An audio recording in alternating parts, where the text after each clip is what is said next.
Welcome, welcome, welcome.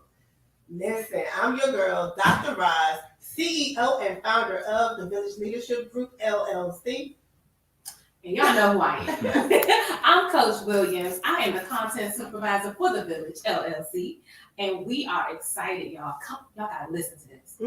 Girl, do you want to tell me? Today's show. Listen, y'all need to come on in. Because we are saluting our Divine Nine educators. That's right. Those school leaders who are members of the Divine Nine. Now, I think, are we a member of the Divine Nine? I don't know. It might be, just a little bit. So listen, happy Founders Day to all of the amazing organizations who were founded in January, which includes Delta Sigma Theta Sorority Incorporated.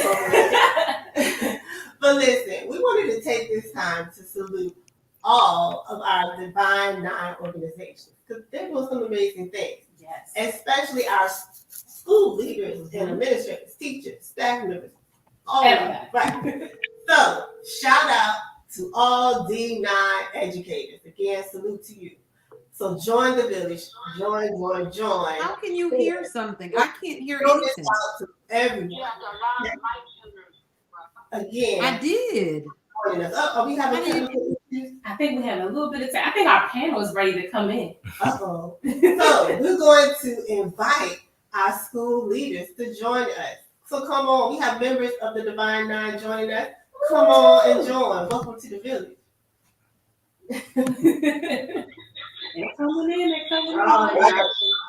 I cannot see. Again, we have some amazing folks with us today. So I'm going to stop talking and go on mute so that our awesome school leaders, teachers, administrators can introduce themselves and tell us what organization they're representing. All right, we're going to start with Mr. Asa Daniels. Welcome to the village. Thank you for inviting me. My name is Asa Daniels. I am a school administrator for Charles County Public Schools, and I'm at McDonough High School this year. And I'm on the back end of this. I'm a lot closer to retirement than I am to hopefully one day get up out of here and do this. But I'm a proud member of Kappa Alpha Psi Fraternity Incorporated, a member of Alpha Gamma Chapter, Virginia Union University. And I'm definitely happy to be here to listen to the wisdom and insight that the village has to offer. All right. Well, welcome to the village. And we'll, keep it going with our Kappas. And we have a village elder. He's definitely not a stranger.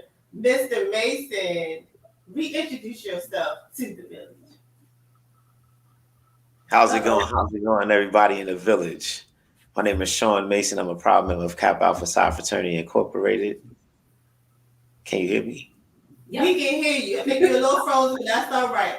Welcome back. He probably will be unfrozen in just a second. All right. No worries. Kristen and Cream love going.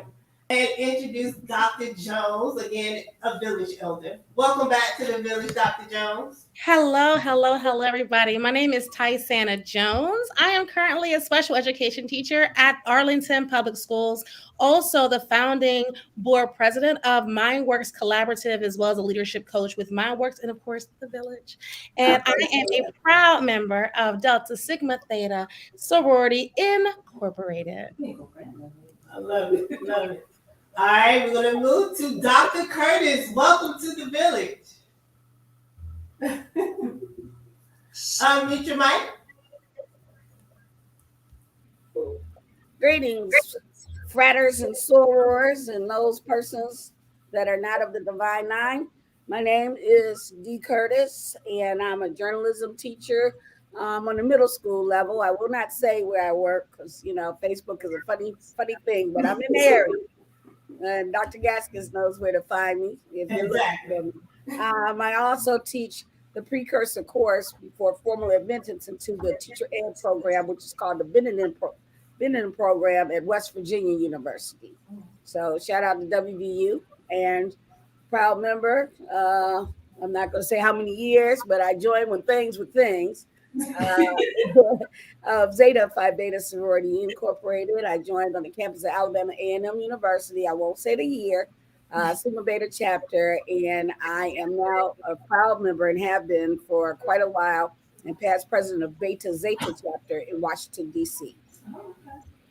Wow. Well, thank you for joining the village today. Thank you. Thank you. And Dr. Gaskins, Miss Johnson said she couldn't hear and that she signed off. So I don't know if you want to. Got it. Yeah. All right, we'll try again when she draw back in. All right, thank you. Dr. Ryan, welcome to the village. Good evening, everyone. My name is Dr. Dante Ryan. I am a member of Alpha Phi Alpha Fraternity Incorporated, initiated at Beta Alpha chapter at Morgan State University, where I received my bachelor's and my doctorate in engineering. My wife and I, we are the founders of the Ryan Institute. So we are an academic support company where we provide everything from one-on-one academic tutoring to test prep to group testing for students of all ages. So our youngest student is 2 years of age. Our older students are typically teachers that are looking to pass the praxis. And so we work with students of all age, in addition to providing professional development as well. Thanks for having me. Welcome. Welcome to the village. This is going to be good. This is good. You got it right. We got the variety. Now, I'm Dr. Ross, and I'm a member of Dr. Sigma Sorority Incorporated. I pledged in 97. I don't mind. This is my silver. I'm celebrating my silver Delta-versary soon. So again, Alpha Gamma chapter at the Morgan State University. Y'all know I'm a proud Morganite. So big. And so the village, you guys know that's my big sister. And of course, it was only right to follow in her footsteps. Of course, I had no choice. So I am also a proud member of Delta Sigma Theta Sorority Incorporated. I actually was initiated at Bennett College for Women, the Omicron Delta chapter, in 2008. So maybe not a baby, but a little younger than she is. So listen, we're gonna get right to it. So I would like to start by talking about the history of our organization, right? When you think about the 1900s, where many of our organizations were founded, 1913, of course, for Delta. But think about what was going on then. So I want to, talk about the relevance of the setting, right? Our organizations and the impact that our organizations had during that time period. So again, I'm going to pick with the baby of the bunch as far as being a part of the Divine Nine. So Dr. Jones, talk to us about, how important that time period was and why it was so important for these organizations to be, on our college campuses. Yes, I'm the baby of the bunch. I just was initiated fall 2020, Baltimore Metropolitan Alumni Chapter. So I am the baby of the bunch. So, and I'm a history buff, so I'm such a nerd about this. So this makes me excited. So this is when I knew that Delta was where I needed to be as far as just the activism, because I'm definitely of the turning table of Jesus. That's my kind of Jesus. Flipping tables of Jesus. That's my dude, right? And so I'm about activism. I'm about just being active and advocating and making our community better. And Delta was like, listen, the sisters that were a part of the organization when they started off with AKAs, they said, wait a minute, we need to be a part of this movement. We can't vote. Women as a whole cannot vote. And so we knew that us being a part of this suffrage movement was not going to allow Black women to vote, but however, recognizing that there had to be movement and change. And so that's where we had to stop going from just participating in social activities and, things that were pretty and things that were helpful. And we were still very much about activism and scholarship, but it was more about scholarship and social versus the activism side. And that's where we had to split as far as moving from AKA to establishing Delta Sigma Theta, is moving into that activism piece. So yes, high scholarship, high achievement, but now we need to move into activism and really making a stride and making a change as far as what we need to do in being physically active in that process.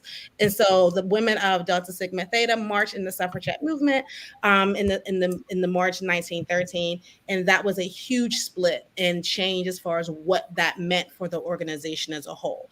And so we're thinking about that time period. Black people, there were an elite bunch of Black people who were getting the education, who were doing amazing things, inventions and writing and just doing just amazing things, but it was a small group of people. They all knew each other, right?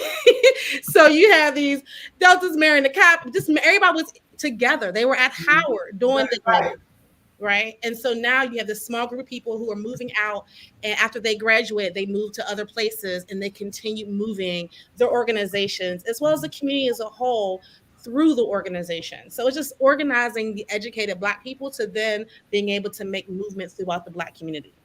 Awesome. Now we got to start with Alpha Phi Alpha, right? Because they were the first fraternity. So, Dr. Ryan, tell us a little bit about the importance and the purpose of Alpha Phi Alpha. Yeah, so when I think about the time in which the organization was founded back in 1906, at Cornell University. So it's an Ivy League university. It's a predominantly white university. It's in Ithaca, New York. And I'm not sure if anyone has ever been to Ithaca, New York, but, there's not a lot of brown people there, right? And so you being at this institution, I can only imagine that our jewels were at that organization, looking for camaraderie among one another, looking for support from one another. And so as a result, they came together and say, hey, let's get together, let's put together a study organization in which we kind of keep each other, prepare for our classes, keep each other uplifted, and, kind of keep each other sharp as we matriculate through this institution, right? And so, I think, again, I wasn't there, of course, but just thinking about, what the time was during that time, and how important it was for them to establish an organization, a support group among one another, to really help each other matriculate through Cornell University. I think that, I realized that how, not just innovative, but also how much mental fortitude, I know the ladies don't like that word, but how much mental fortitude they had to have in order to, really push forward as they continue to matriculate through Cornell University. And so, that's what I kind of think of, when it comes to the founding of our organization. I think initially did it to one beat of service to one another, right, as students of Cornell University. And then from there, they began to branch off and then really begin to help others outside of the organization as well. So. Awesome. And then Mr. Daniels, next up. Can you hear me? All right. I need to unmute myself. In the beginning, I guess with Cap Alpha Psi, and basically in the founding of the organization, and one of our key members, Elder Watson Diggs, he had what they say is a dream because he was a dreamer. He was an educator. And so the biggest thing in our fraternity, most of all, and you probably have heard it throughout the years, is achievement. And that is our goal, working with young men in the community and working with the community as a whole, and then moving in and out of education. One of the things that I have found in being in this trade, and I do say trade as because it is definitely what we all have incumbent upon, is that we as an organization come together and brothers come together with your back, so to speak, and giving you knowledge and being able to look up and pull from down and help brothers to achieve and go forward. So, this organization was started by an educator, and to be an education, to be a part of it is just I guess living legacy, so to speak. Love it. Living our legacy. Love it. And last but not least, Dr. Curtis. Unmute your mic. Okay, one of the old heads of the bunch. I would be remiss if I did not say that I too am a legacy. My mother, the late Mary Curtis, was life member and a powerful driving force within the sorority. And my father, the late Robert Curtis, also was a life member of Alpha Phi Alpha, and both were in Cleveland, Ohio. My brother is also a member of Alpha Phi Alpha. So we like to phi in our family. So truly, Alpha Phi Alpha laid the blueprint for all of us. But Zeta Phi Beta, as you know, was founded in 1920, January 16th, 1920, on the campus of Howard University, and basically to foster the ideas of service, charitable endeavors, scholarship, civil and cultural endeavors, sisterhood, and the concept of finer womanhood. Our 5 founders were forces to be reckoned with in all areas of society, and particularly in education. And if you talk to like my dad used to always say, well, Zetas are known for being the smart girls on the campus. So when we're talking about academics and scholarship, I feel that I made the right choice. A lot of women paved the way for me, and a lot of the endeavors. I did not know Tizana was interested in Delta Sigma Theta, because truly I would have tried to get her for Zeta Phi Beta years ago. She saved my life. But bottom line is, we're about serving the community, and we're definitely about helping folks further their scholastic endeavors. We have National Education Foundation, where if you go on the national website, there are a multitude of opportunities for scholarships, not just for those that are graduating from high school, but those that are undergraduates, fraternal or sorority allegiance, doesn't matter, as well as graduate opportunities. Wow, awesome.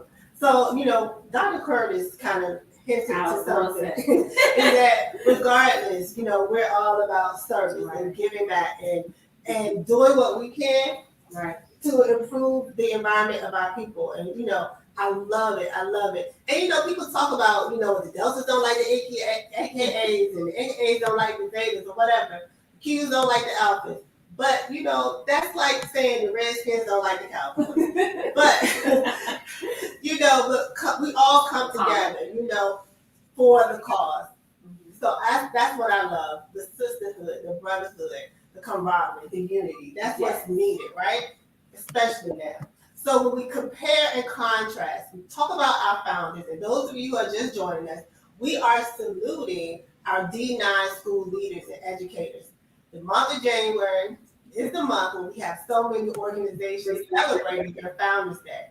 So we're pausing to have this special discussion about our D9 school leaders, right? And giving them a special shout out. Come on, man. So, when we think about the history of our organizations and what was going on during that time, let's compare and contrast, right? So we have all the things that was happening back then, but have we really seen a difference when we think about the issues that we're facing now? So I'm going to start with Dr. Ryan.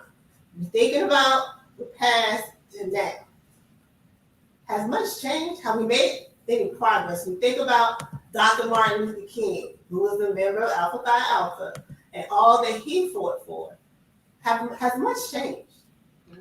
Well, I think there has been some significant changes, right? But there are still a lot of issues that we have yet to resolve, right? And at the end of the day, one of the things that I think we need to really think about is this. When we speak of unity, how selfless are we really willing to be, right? Because if we're talking about being, unified to kind of resolve some issues that are still taking place, it's really going to require a lot of selfless acts, meaning that we're not looking for any type of notoriety. We're not looking for any type of accolades. We're simply doing it because of our love for mankind, right? And so, I think there has been a lot of significance or a lot of changes that have taken place back then to now. I think about when my grandmother, for example, she went to Morgan. She graduated in 1952. She pledged AKA at Morgan in 1951. But she tells me about when she would come to school and things like she couldn't walk down Cold Spring Lane. Now, as a Morgan student in current ages, I would never thought about not being able to walk down Cold Spring Lane. That's a main road to Morgan State University. But when she was in school, she couldn't walk down Cold Spring Lane. Why is that? Because at that time, the white neighbors, they would call the police on the students going to Morgan, and saying they were trying to walk in their front yard or something like that. So they've been harassed just by simply walking to school, right?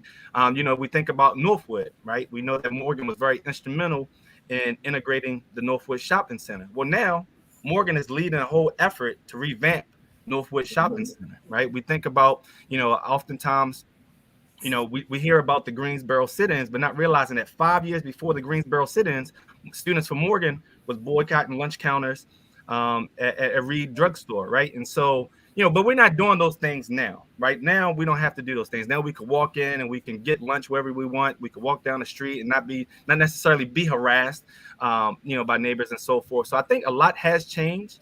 We think about things like not being accepted to go or not being able to go to University of Maryland for law school, University of Maryland for medical school. Unfortunately, we just buried one of the brothers from Beta Alpha. His name was Louis Randall. And he was one of the first students to be accepted to University of Maryland Medical School. All right. So a lot of things have changed, but on the same token, there's still a lot of issues that we have to fight and that we have to, really be together and unified as we try to overcome some of those things. And so I'm pretty sure we'll talk about that a little bit later. But that's kind of where I stand, and that's my viewpoint. I think there has been a lot of change, but there's still a lot of issues that we need to address. And some of it is really internally. There's certain things that we need to address internally within our own communities before we even worried about, hey, what's going on here and what's going on there. So, and I'm sure, like I said, we'll talk about that later on in the program. Definitely. Mr. Daniels. So earlier you talked about how, your founders were educators, and one of the goals was to help youth and Black men and the youth in the community. So how has that changed from then to now? You know what? I think a lot has changed. And thinking about when the fraternity started and all of our organizations started in the early 1900s, we weren't but maybe, 35 years from the Civil War. Having received, quote unquote, I'm going to use that loosely, some form of freedoms. And then moving forward into, having a little bit of what we can consider our own. And so you had the communities and they stuck together. You can go down the streets and, if you did something like as a child, for an example, somebody be like, hey, you're not supposed to do that. And by the time you got home, maybe done told your folks and the whole community knew about it. So it truly was, it takes a village. So today we've kind of moved away from that to a degree. You say something else to someone else's child, you may run into some issues down the road. These organizations here that work with young men and young women try to bring them into a working framework. And I'm going to use that working framework to where we know what you're doing. We're trying to look at your best interest. We want to see how you move in the community. We want to work with you while you're in school. We want to groom you. We want to have you put your best foot forward. We talk about elocution and etiquette. Working with young men to actually see how they move with young women and how they move when it comes time to speak, when you're in front of a crowd, when you're standing up for yourself as a person when it comes time to interview for a job. So a lot has changed from how things used to be and what we were when these organizations first started to where we moved to organizations where, and looking at all of us, and I can say they're servant leaders in our community to make, our young people successful. I think that's why all of us might be in education today. I know that's why I am. So, moving forward, I would love to see our organizations come together under one greater umbrella and serve a greater purpose for education, because that's going to be the key to our success here in the future. Exactly. Unity. Love it. I wanted to jump in real quick because I want to hear from Dr. Curtis. She talked about how the Zeta women, the finer women, and I want to hear, what is your thoughts on then versus now? How have you all grown with education? With regard to the 1920s until now? Yeah, or give us anything, yes. Well, I think not just specifically for Zeta, I think all of the women of the Divine Nine, the doors have opened so greatly. While we did have some pathfinders or some trailblazers, that in the 1920s and beyond were working for NASA or, involved in mathematics in the 40s, etc. But I'll tell anybody, when I was in school, the opportunities, like the majors, seemed a little bit limited because I went to a small school with a big college field. But for example, I majored in English. There weren't that many females on our campus that were majoring in engineering and computer science. They were few and far between. But if you look at now versus then, um, there's way more women, particularly Black women, that are making amazing strides in the area of the STEMs category. So I think that's one thing. The other thing is too, we still had to maintain, and when I say we, I mean Black women still had to maintain the fight because the right to vote was ratified in 1920, but that didn't include us. We had to still fight a little longer to be able to vote. And even with that, there came a lot of hurdles. So when you talk about education and try to compare then and now, you can't do that without talking about how all the Greek women had to go into the communities and try to educate our sisters that were not Greek to what the issues were and why it was important to vote. And in certain regions of the country, as you know, Black people were receiving a hard way to go when it came time to vote. So, not like I said, not just the 1920s, even recently. You look at the state of Georgia. They got some things that they're trying to do to keep us from the polls. So that would be the best answer I would have for that question. We have to keep fighting. And someone who likes to fight, Dr. Jones. Turn the table. So, you recently became a member of Delta Sigma Theta. So one of the things I want to compare then versus now is the importance of joining a great organization and, why people wanted to become, a Delta or whatever. And is that something that's still happening today and why? And, some people think, they're no longer relevant. It's no longer important to become Greek or to join an organization. And here you are, just, you joined 2 years ago, almost 2 years ago. So I want to know, based on, what you read about organizations, why did you join, thinking about the history of the organization and seeing our impact now, what motivated you to join now? So for me, it was a timing thing and it was a personality situation. And so when I speak about timing and history, again, I talked about, I love history. So when it comes to the founders and who they were as individuals and then collectively making decisions, that vibration aligns with who I am and just who I am as a person, professionally and personally. As far as joining, I'm an only child. I've always wanted sisters and brothers. They will take me, right? So I'm a very communal person, just by nature. I'm an only child, but I'm a community baby. So Mr. Daniels talked about, someone doing something in the neighborhood, and before you get home, you might have got a spanking on the way there, and you get another one because everyone knew about it. I grew up in that kind of community, and my community is very much still the community I grew up in. And so I'm an auntie. I'm a village auntie. I believe in that being a part of making sure we're building upon that legacy of community and family. That is just a huge part of who I am. My church, all the churches I've ever gone to are very much about groups and building family. And so with that being said, this was just another iteration. We talked about unity. I've always been someone saying, okay, can we get 5 things we all can agree upon so we can work towards it? And that's just been who I've been, again, since I was a child. I wrote a proposal in high school that Earl Graves got to read when I was at 100 Black Men's conference about collectively doing things. I met Dee through National Black Graduate Student Association. I am a community organizing person at a national level. That's who I am naturally. That's what I've been doing personally, professionally.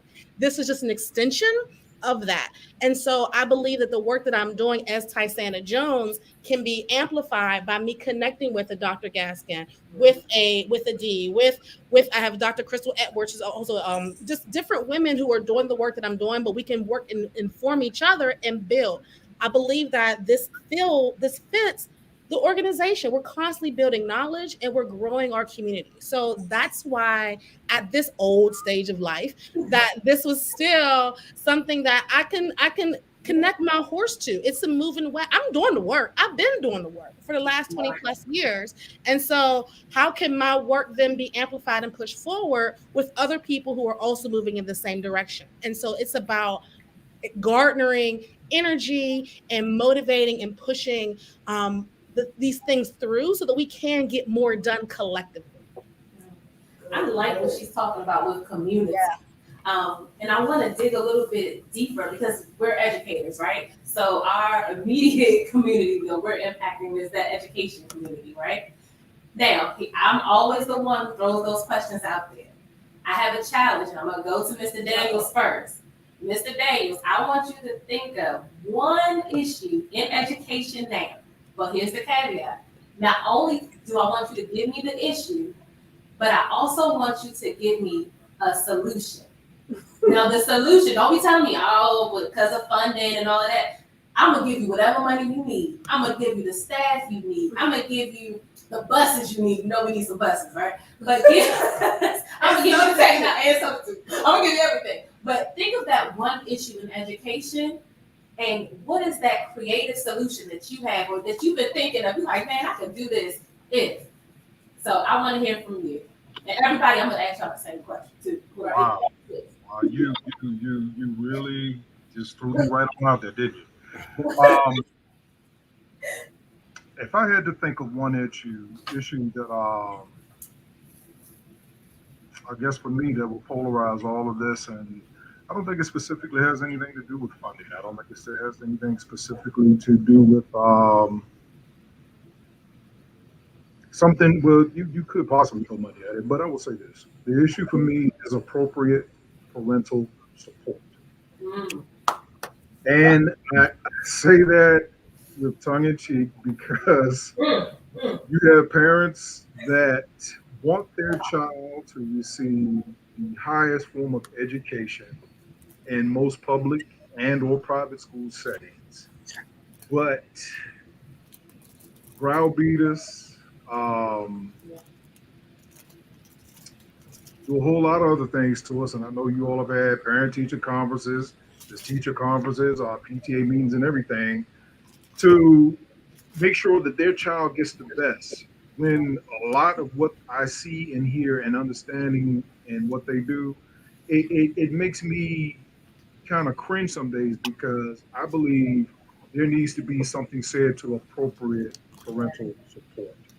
And I guess if I had to give a working solution, the biggest thing is to make sure that parents understand how school and community works together and where they stand in the community and where we need the support from them and how their support should look when it comes to us. I mean, if anybody's ever watched a parent come to school and they're supposed to be volunteering for the greater good of whatever's happening in the school, but then they're just with their child instead of putting themselves out there. Or like we get certain helicopter parents or the constant complainer parent who doesn't come to work appropriately. So I believe there needs to be something that speaks to, and I'm gonna use this again, appropriate parental participation in schools and in the education process. That was my concern and problem, and hopefully that is a working solution. And you know what? I like it because I ain't have to give you any funding.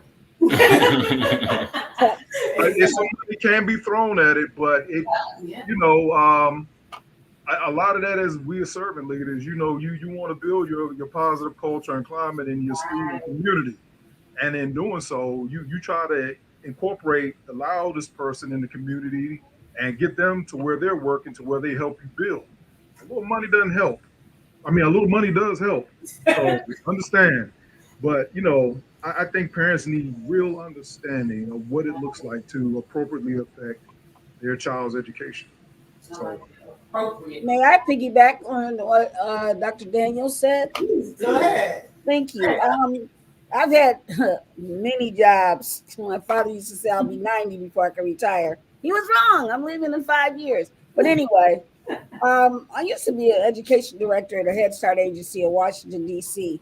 The things that Dr. Daniels has laid out as the premise of Head Start.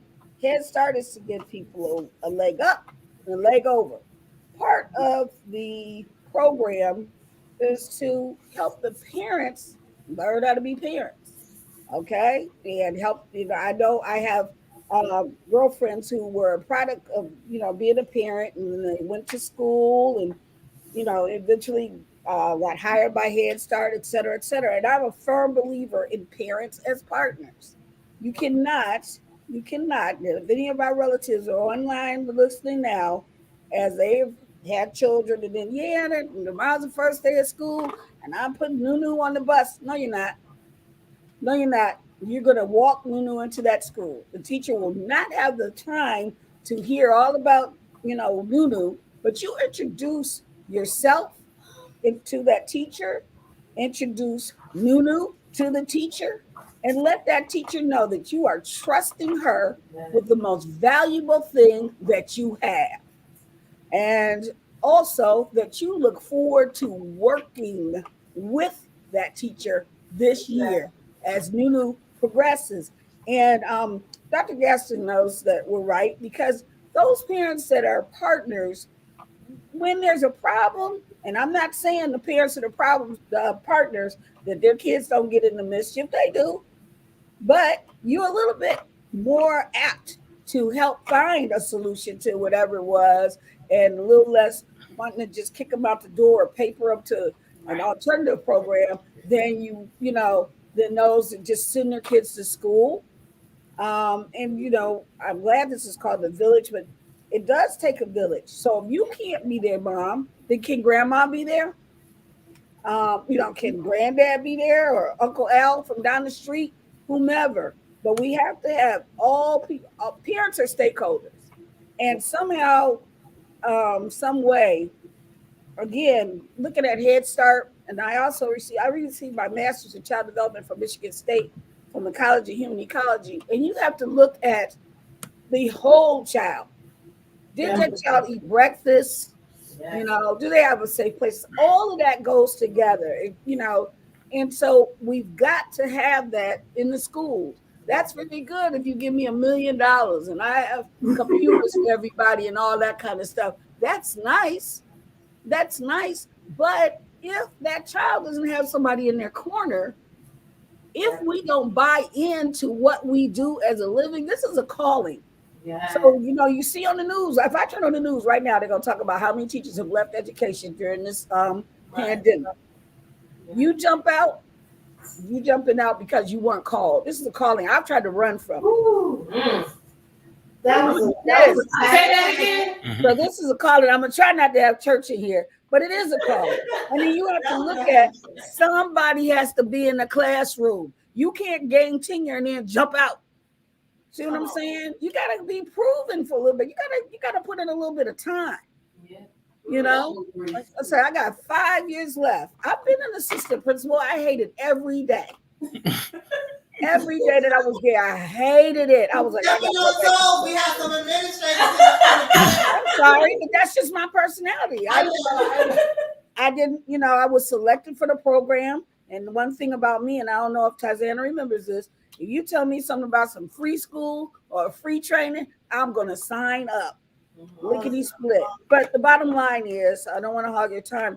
We have to have parents as partners, period. Yes. See, Mr. Daniels will start. I know. Mr. Daniels, that's my friend. But listen, again, if you're just joining us, we are saluting our D9 educators and school leaders, all right? And I would like to pause and welcome Mr. Ron Jones. Welcome, welcome, welcome. Introduce yourself and tell us about your organization that you are representing. Are you muted? Can we hear you? Can everybody hear me? Mic check. Yeah, we hear you. All right. Good evening, everybody. How are we? Pardon my tardy to the party. Unfortunately, I had not unfortunately, actually, fortunately, as we're talking about community, actually had a school and community council meeting that I had to facilitate that included in tonight's main point and purpose and invite was for our significant and influential men in our students' lives. We're not calling it Fatherhood Initiative. We're calling all fathers, grandfathers, uncles, cousins, brothers, whoever, whatever male influence that our students have, and we want them to be a presence in our building. So I did a presentation tonight to our significant men, and it's really an initiative that we at Propel, that's actually where I am an assistant principal, that we hope to really thrive and really gather our men so that we can change the narrative that our men are absent in our students' lives. So that is me. Again, I'm an assistant principal at Propel Homestead. I am also a proud man of Omega Psi Phi Fraternity Incorporated. And I am someone that is about constant learning and educating our youth each and every day. So thank you. I appreciate you inviting me here tonight, and definitely looking forward to participating and engaging with you all. Thank you so much for coming. And you already talked about a problem and a solution. Right. So you just jump right on in because you're actually doing the work right now. Right. You're not just talking about it, you're doing it. So kudos to you. Thank you, sir, for all that you're doing at your school and for making a difference. Thank you. So Well, thank you. All right. You know what? I'm gonna kick it back to Sean, Mr. Mason. I want you to tell me one problem in education and one creative solution. And remember, nothing is any type of barrier. I got the money, I got the staff, I got the books, everything. I think one problem in education is making it innovative and creative so that our children have that buy-in. And that's what I seek to do in my classroom every day. And it's funny that, we are talking about this because right now I'm not supposed to be in the classroom, but this year I have 21 kids. I have the largest classroom and only 5 of them are girls. So let's discuss that. And hold up, wait a minute. Are you ready for this kicker? 12 of them have IEPs.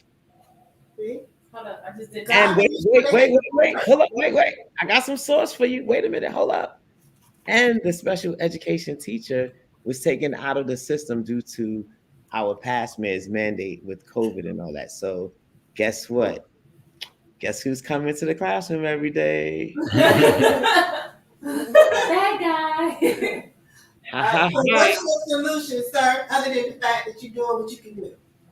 No, so that is the solution, to make things fun, make it creative, make it innovative, so that and have it to tie into real life. So that is taking everything and understanding that, especially in early education, that we have to go back to, especially those systems that have moved away from teaching our kids phonics, how to read, those basics, making sure, like, I pride myself as being a member of Kappa Alpha Psi Fraternity Incorporated, that my kids are participating in Room to Read. And that's one of our initiatives in which we make sure our kids have books in their home so that they can practice reading at home, and just making sure that there are no barriers. So whatever it is, if I have all the money, I'm gonna make sure that you have everything, all the tools and the skills necessary that you can be successful. And then I'm gonna show you how to use those tools and skills so that we can break chains and that we can make millionaires and billionaires, and we can then change the mindset of our kids. I like that. Love it. Be a millionaire. Dr. Ryan, same question. What problem are we solving? Yeah, so actually, I'm going to take Mr. Daniels as well as Mr. Mason's, take both of their suggestions and kind of combine them. One of the things that I've always been kind of against is this. I've been against early exposure of STEM to students at elementary school. And the reason being is that I feel as though students, they don't have a good, strong foundation in the literacy and in the math department to really take advantage of what STEM can provide. So when we add in the fact that, hey, we have strong parental support from the parents, and that support can come in many factors, right? What I mean by that is this, and I'll use myself as an example. My mom, she only had a high school diploma, all right? And even then she'll tell you that she kind of skated through high school to get that diploma, right? But for some reason, her son was able to go from a high school diploma to a PhD in engineering, without any student loans, may I add. I don't even know what the student loan process is, right? So, but I used my mom as a resource because even though my mom didn't have a college degree, she had a ton of wisdom. And one of her greatest wisdoms was that she was able to put me in places where I was able to take advantage of resources from other people, right? So she didn't have the resource, but she was able to put me in a place to take advantage of those resources, right? And one of the things my mom was really big on when I was younger was, listen, all of my homework got done. Made sure I was reading, made sure I do my multiplication facts, addition facts, and all those things of nature. So I had a strong foundation going into third grade, and after that, it just kind of took off. I just propelled and was able to do things that basically essentially get a PhD in engineering. So the problem for me is that I feel as though there is not enough parental support to help these teachers advance these students, in their early education years. Now, for me, I believe that every student should have an IEP. That's just me personally. Everyone learns differently. It's all of us on this call. Every last one of us learn differently, right? And so we can learn, how we grasp multiplication. It can be different. How we grasp phonics can be different. How we grasp, comprehension can be different, right? So I'm okay with having, a lot of students with different IEPs. At the end of the day, is the classroom structured in a fashion that will allow me to cater to each student's IEP? Right. So that's really where the issue comes into play. So if Mr. Mason, he has 20 kids, but his classroom is not structured in a way that he can cater to each student's IEP, well, his classroom is not going to be that effective. Right. It's not anything against Mr. Mason. It's just that, he's got to cater to 20 different individual students. But anyway, so my point is this, that parental support, and then structuring the curriculum such that by third grade, if every kid from third grade, if they could read at a fourth or fifth grade level, if they knew math, at a fifth grade level, then when they get to middle school, they're not going to be, or better yet, when they get to high school, chances are they're not going to drop out, because they're going to have the strong enough foundation to really kind of churn through that difficult time, right? And that, if they have the parental support as well, that also helps with that encouragement, helps with them identifying resources to take advantage or to advance when they get stuck or anything in any of those natures. So, I think Mr. Daniels and Mr. Mason, kind of combining their, what they stated and create that as one big solution. I think that's what we need, and I think at the end of the day, when we think about that, what happens is this. In turn, it will also help the parents. We think about, I'm from Baltimore City. I'm born and raised in Baltimore City. Most of my students that we work with are from Baltimore City. And I think about how many parents, because they don't know how to support their child, because they don't remember the algebra, or they don't remember, reading Hamlet or Macbeth and all this stuff. Like they don't necessarily know how to help them. Well, if we can put them in this environment, then they kind of, if they have any younger children, now they're in a better position to help those younger children based on what they did with their older children and so forth. So I think Mr. Daniels and Mr. Mason, I think they touched on at least the issues that I feel as though are extremely important. And to me, they will have a much longer benefit, towards, to overall success for our students. Awesome. So all the school leaders out there, again, make sure that parental involvement and engagement and student engagement is so important. That's true. All right. So, Mr. Jones, you're doing the work. Oh, Mr. Daniels, I'm sorry. You wanted to. I had something. This may have to be a topic for a whole nother village cast. One of the things, if I see to be a problem as we sit here today, how are we going to help our children regain the 2 years of educational growth that they lost due to virtual instruction? Now, you've got that pot of money. We had to talk about this later, but this is my second stint in high school, and I'm watching basically seventh graders come to high school. That's what they are, yes. And it is amazing. But if there's something out that needs to be solved, We need to figure out how our children can regain back those 2 years they lost during virtual instruction. And I yield back my time. Thank you. Dr. Jones, I think we skipped Dr. Jones. We did. I'm sorry. Dr. Jones, and then I'll go to Mr. Jones and we can start to wrap up. Okay, so I'm glad I'm here. I'm glad I'm at the end. So yes, the parents, as far as foundation, absolutely. Parents have to learn how to. You can figure out how to make a baby, but how do you raise a baby? Whole other conversation. And what does school look like? It's a whole other conversation. The other piece, looking at making sure that it's purposeful and useful. That's my thing. I'm about access. My background is special education, and I look at the gamut. So I'm looking at gifted. I'm looking at kids who have severe emotional behavior needs, kids who are not vocalizing, getting those kids that access as far as communicating appropriately, like all of those things matter. So my biggest thing is how do we make sure that school is purposeful and that everything they do is leading to something purposeful that they care about, and something purposeful that gives them movement. I tell kids all the time, okay, so you didn't know ratios, right? And ratios is something we do 7th grade. That's important to me. You need to know that. Everyone needs it. If you want to be a hairdresser, you better know ratios, because if you don't know how to do my collar and my collar come out color, we're gonna have a problem. So my science and my chemistry is important for every. I have to find a way to connect everything I want to teach to something they care about. And so making sure it's accessible as far as what they understand and why it's important, providing the why, because I was that kid. Turn up. Again, that was me all the way. It's real. I'm a girl. I got away with murder. Thank God I was a woman. So making sure it's purposeful so that kids can get it, making sure it's accessible. We're not counting kids out. Too often we see a child that's not vocalizing and we decide they don't know anything.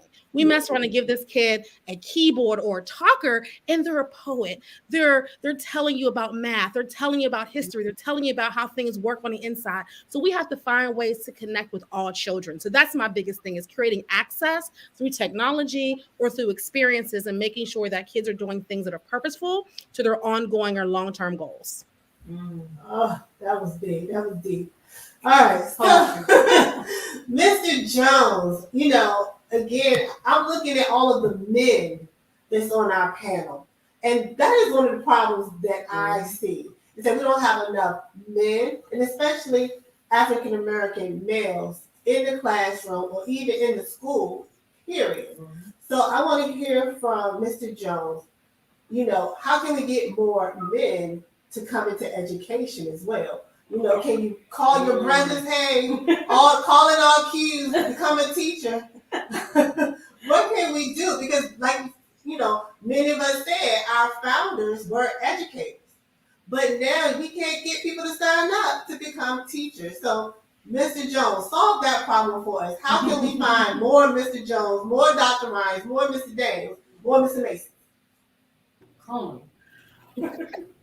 I wish I could solve that problem, but what is lacking is the effort. What's lacking is the push to really go the extra mile to really recruit.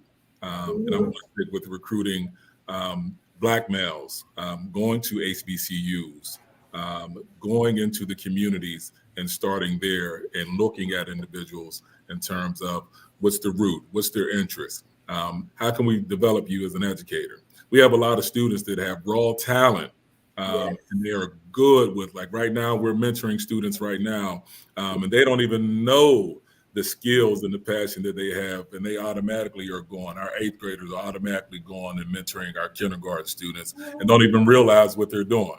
When I was an administrator in high school, same thing happened. We have individuals that just have that natural ability and compassion to really uplift other individuals.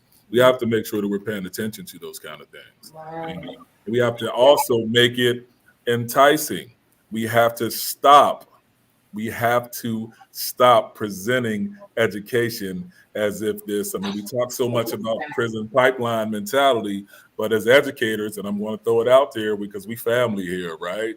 Absolutely. Okay. All right. I just want to make sure that we got to put it out there, because oftentimes as Black educators, we're putting education out there is that we're working in the prison system, that we're so miserable, in this field.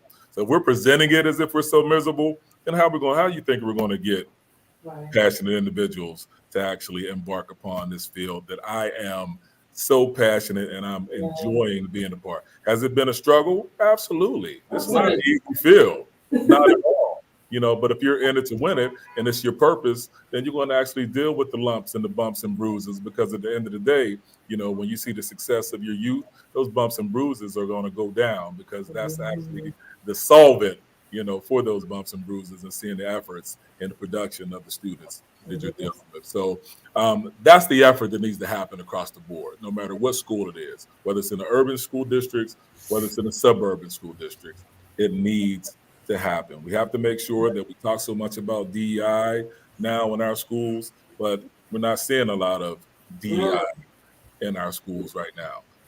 So in those recruiting efforts, that DEI has to make sure that it shines right now. So I'm looking, to immerse myself in not just in the Propel School District, but I'm always about looking at diversity and recruiting students to get into this field, whatever it is. If it's not education, allow it to be service to students, service to people in some capacity, because again, more of us are needed in this area. They need to see us.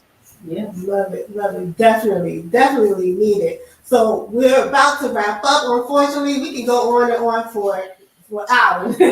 However, so what I would like for everyone to do is, again, give your shout outs, but also, after you give your shout outs, please give us your final thoughts, your final tip or advice. All right. So again, we can start with the baby of the bunch. It relates to, joining the D9. That's what I mean. But Dr. Jones, can you give us, your shout outs and then also your final thoughts or tips? So my shout outs, I want to shout out the Baltimore chapter, Baltimore Alumni Metropolitan chapter, as well as the Pittsburgh Alumni chapter.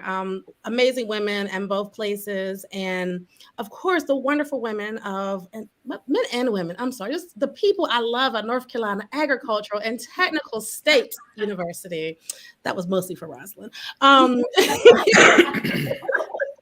As we're talking about, it's about unity, it's about relationships, it's about community. And so regardless if you're a part of the Divine Nine, you're a Black person in America, and we don't have the time or the privilege to ignore one another's needs, because we're in need, and I can't be free and I can't be happy if my people are not well. All right. Love it.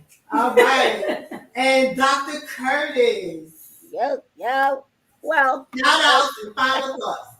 All right, shout out to all of my sorors of Zeta Phi Beta Sorority Incorporated, Sigma Beta chapter at campus at Alabama A&M University, Beta Zeta chapter, Washington, D.C., Gamma Delta Zeta, Cleveland, Ohio, Nu Xi Zeta, Cleveland, Ohio, Omicron Phi Zeta, also Washington, D.C. Got to shout out all my sorors. And I will say this, shout out to the AKAs. I would not be the instructor, the educator that I am today if it wasn't for a wonderful woman of Alpha Kappa Alpha. Got to shout her out. Dr. Olivia Harris Sanders was my academic advisor, and she saw something in me that I did not see in myself.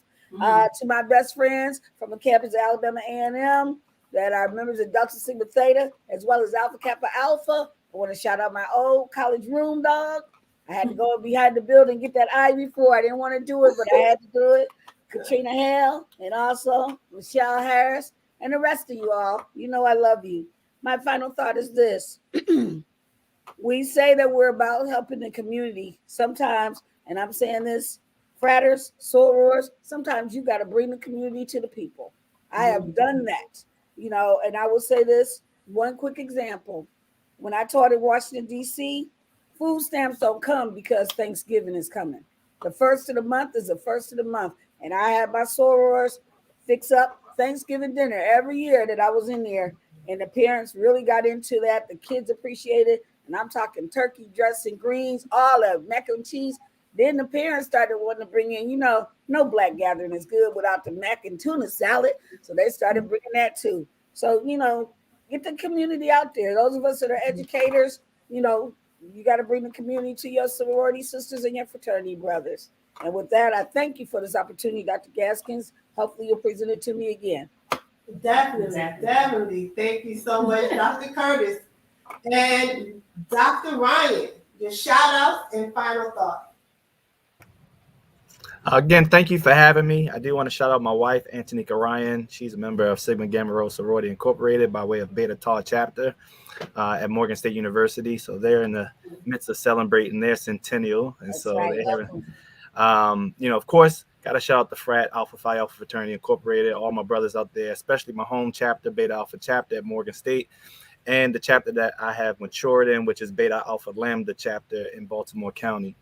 One of the last things, my final thought is this, with our students, regardless of where they are in their educational career, there's really only two things they can control. They can control their attitude and they can control their effort, right?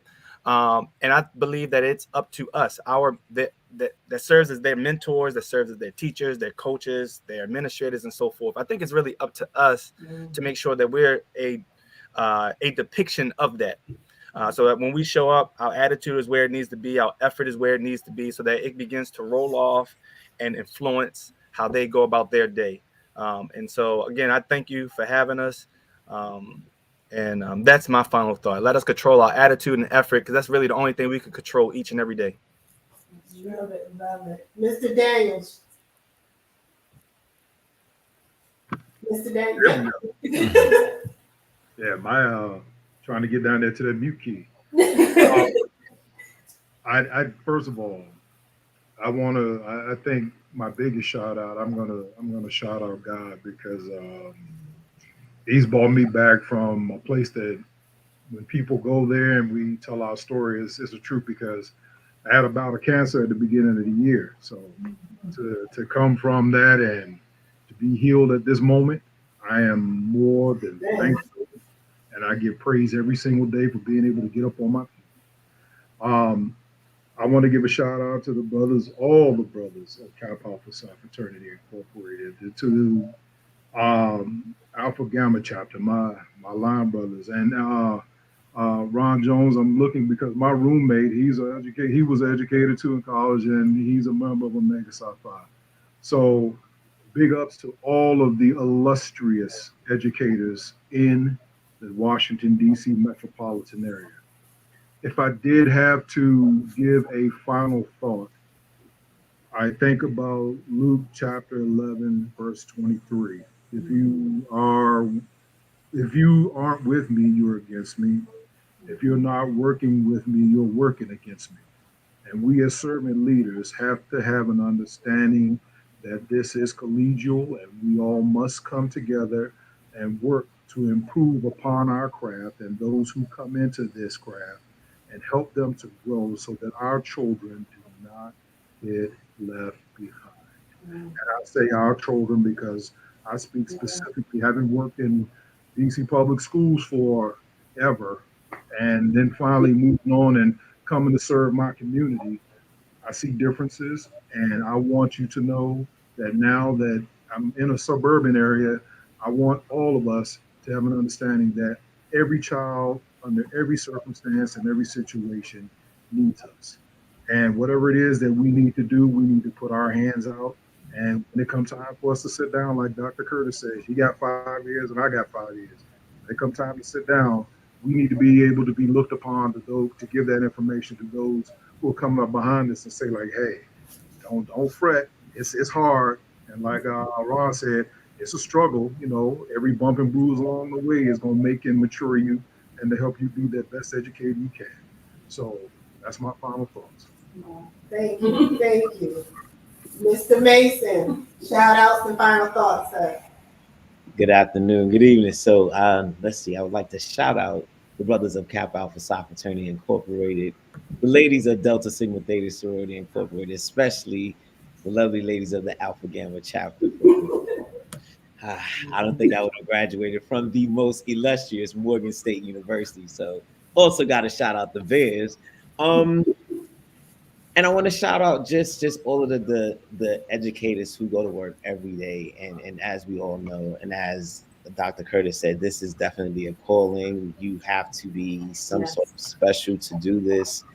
And just, just to all of our students who come to school every day and they just want to have a better life and they're just trying it. So, my final thought would probably be that be the change that you want to see, and go into schools, as my mentor told me, be that person that kids come to, be that it person, and whatever that is, be that for them.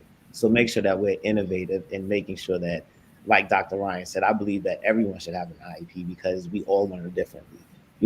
Like my dope nuke right here said, we have to bring our parents into the building, make them feel comfortable.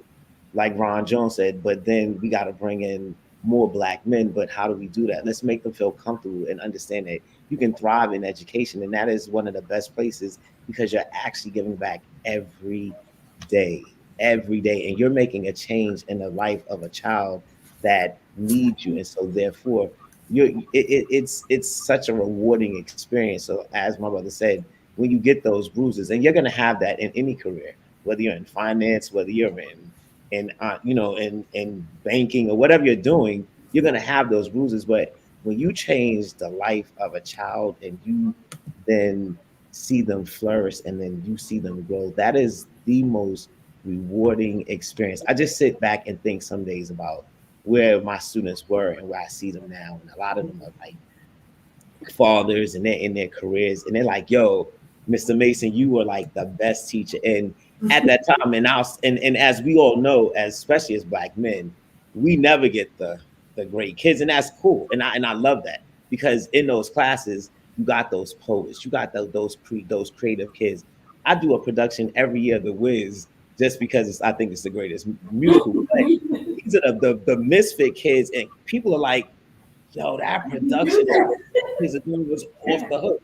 They make their costumes, we rewrite the scripts and everything. So yes, because you never took that opportunity to just get into that child and figure out what it is, why they come to school. Like D. Curtis said, they may be hungry. So guess what? If you need that 20 minutes in the back to eat, go ahead, do what you need to do. You need more, we need to take something home.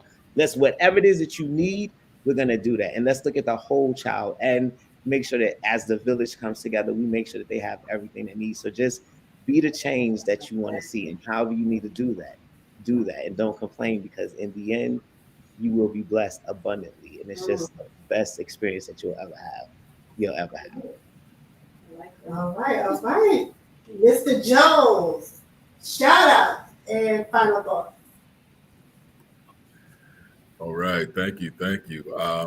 First, I actually definitely want to shout out this platform right here. I know I came late, but I'm really blessed to really be a part of this and to really see, even though we may be from different organizations, from what I'm hearing tonight, we are all like-minded. So I'm really just shouting that out, and it's really uplifting my spirit to really see this, because there's a lot of work to be done in terms of what we're doing right now. So definitely I want to shout that out. Thank you all for that. Definitely I'm going to shout out the brothers of Omega Psi Phi Fraternity Incorporated. Huge shout out to the chapter that I was birthed, which is Beta Chapter, the Lincoln University. And definitely I have to, be in Western Pennsylvania, have to shout out our Phi chapter of Omega Psi Phi in the work, because we're talking about community, and a lot of the things that we're doing here in the community is all about that. And I hope that this platform that I'm seeing right now can be a platform that really we can go not just in education, but even our service to community, that we can come together and do this on that level as well.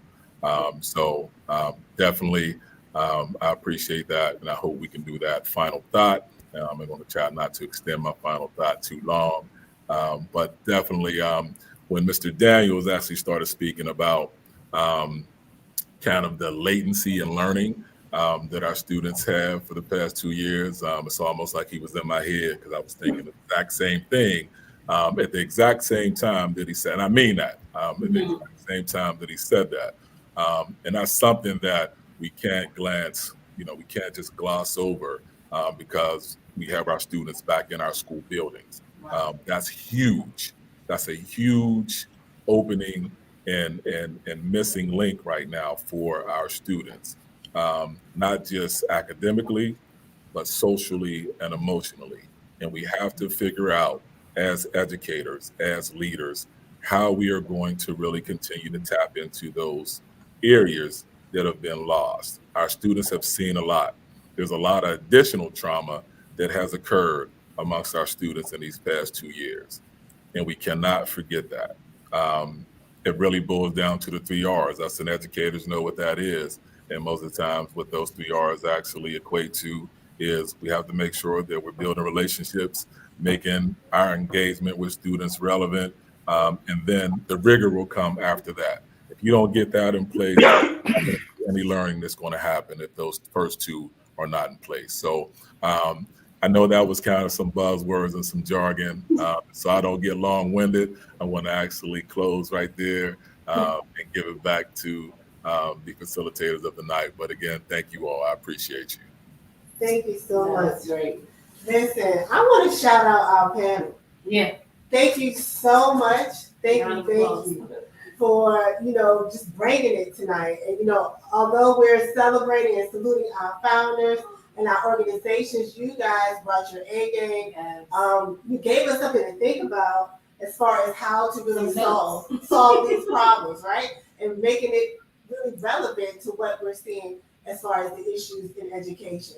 And, celebrating the fact that we're all leaders in education as well. So I salute our panel. Thank you so much for joining the village. Thank you. That was good. That was too good. So again, salute to all of our amazing Divine Nine organizations, all of our educators and school leaders. Keep serving, guys. Keep serving. They are showing up. And showing out. Like we do. Exactly. So I would like to give a shout out to the Alpha Gamma chapter of Delta Sigma Theta Sorority Incorporated, and that is at the Morgan State University. Yeah. I love y'all because And your final shout out?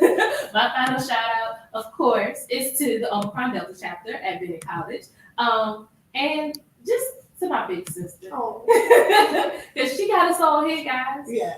Yeah. Well, I appreciate it. Oh, I forgot, and the Fort Washington Alumni chapter as well. That's not currently active. So again, guys, thank you so much for joining the Village. Continue to show up on Tuesdays and Thursdays at the Village LG. So continue to follow us on Facebook and Instagram. And remember, teacher leadership is a mindset, not a position. See you next time.